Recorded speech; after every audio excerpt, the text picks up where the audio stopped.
CGSSB में नया post आ गया है, न्यू वैकेंसी आई हुई है। टोटल है 36 पोस्ट है दोस्तों।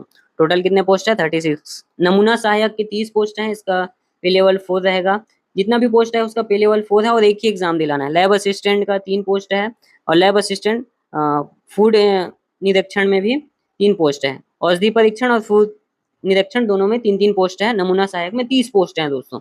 तो इसमें अगर अनारक्षित का हम लोग देखें तो 9, 1 और 1, टोटल इसमें 11 पोस्ट अनारक्षित के हैं। अगर आप ओबीसी से हैं तो 9, 3, 12, 12 और 4, 12, 4, 16, यानी कि 36 में टोटल 16 पोस्ट ओबीसी के रहेंगे अगर आप ओबीसी कैटेगरी से हैं तो। और अगर आप ST SC हैं तो और आपका बढ़ जाएगा। ठीक है, तो इसका हम लोग देखते हैं। इसका फॉर्म भरना आज से चालू हो गया है दोस्तों। इसका फॉर्म 7 जुलाई 2026 मंगलवार से चालू हो गया है। इसको आप 31 जुलाई तक भर सकते हो, शाम 5 बजे तक। जितना जल्दी भर ले उतना ज़्यादा आपके लिए अच्छा रहेगा, वैसे ही आपको सेंटर मिलेगा। क्योंकि एग्जाम सेंटर इसका 5 जिला मुख्यालयों में है। रायपुर, बिलासपुर, दुर्ग, जगदलपुर, जो हमारे संभागीय जिला है वहीं पे ही बस एग्जाम होंगे इसके। ठीक है, परीक्षा की संभावित तिथि 20 सितंबर को है दोस्तों। 20 सितंबर का इसका एग्जाम हो सकता है। हम लोग का आने वाला है उसका 26 जुलाई को है। 26 जुलाई के बाद हम लोग इसकी तैयारी चालू कर देंगे दोस्तों। जो भी लैब अटेंडेंट का भी दिलाने वाला है, जो उससे आएगा। 350 सामान्य वर्ग के लिए फीस है, 250 रुपये ओबीसी के लिए, 200 ST SC या फिर दिव्यांग वर्ग के लिए। और ये जो पैसा है वो रिफंड हो जाता है दोस्तों, क्योंकि मेरे कई जो स्टूडेंट हैं उनके पैसे आ गए हैं वापस। रिफंड वाले आपका जो अकाउंट है ना, उसमें जाकर देखना, रिफंड आ जा रहा है। और देखा जाए इसका तो जो इसमें यानी कि फॉर्म भरने का है, पहले से आप फॉर्म और व्यापम का दिला चुके हैं तो सिर्फ इसमें आपको 12th का जो रोल नंबर डालना पड़ेगा और उस कौन से बोर्ड से आप पास आउट हुए वही बस भरना रहेगा, और एग्जाम सेंटर और फीस पेमेंट करना होगा बस। और तो कुछ नहीं दिया। ये 5 जिला मुख्यालयों में होगा, संभागीय जिला सरगुजा, बिलासपुर, दुर्ग, जगदलपुर और रायपुर। सिलेबस की बात करें तो सिलेबस इसका पाठ्यक्रम तीनों का, नमूना सहायक, लैब असिस्टेंट खाद्य, लैब असिस्टेंट औषधि, तीनों का समान सिलेबस है। तो 10 नंबर का हम लोग का इंडिया GS रहेगा, 10 नंबर का हम लोग का छत्तीसगढ़ GS रहेगा। जो हमारे व्यापम में पहले रहता था हिस्ट्री, ज्योग्राफी, जो इंडिया लेवल का है तो इंडिया लेवल में रहेगा।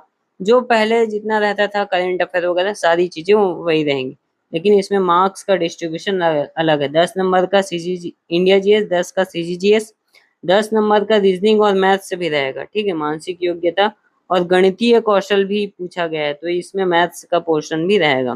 ठीक है, संचार और पारस्परिक कौशल, तार्किक, इसलिए रीजनिंग के क्वेश्चन रहेंगे। 5 नंबर का कंप्यूटर भी रहेगा जो हमारे व्यापम के नॉर्मल एग्जाम में रहते हैं। और 5 नंबर का हिंदी, 5 नंबर का छत्तीसगढ़ी और 5 का इंग्लिश। तो ये जनरल जो व्यापम का सिलेबस रहता है उसका 50 नंबर का रहेगा। 50 नंबर का हम लोग का साइंस का पोर्शन रहेगा। साइंस में भी हम लोग का देखा जाए तो साइंस में भी हमारे 30 नंबर केमिस्ट्री के हैं। जो केमिस्ट्री बैकग्राउंड से पढ़े हैं उनके लिए और अच्छा रहेगा।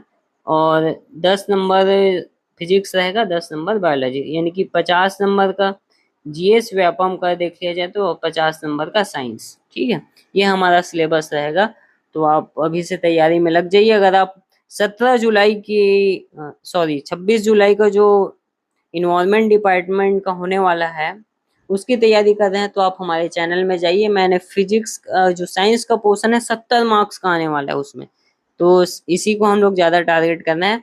उसमें से मैंने बॉटनी, जूलॉजी, फिजिक्स, केमिस्ट्री सबके यूनिट वाइज जो सिलेबस दिया गया है, यानी कि मान लो इसमें दिया गया है कि भौतिक रसायन विज्ञान, तो ये एक एक यूनिट का हम लोग उसमें 50-50 PYQ MCQ और एक्सपेक्टेड MCQ हमने बनाया हुआ, प्लेलिस्ट बना के रखा हुआ है और 1 शॉट वीडियो भी है।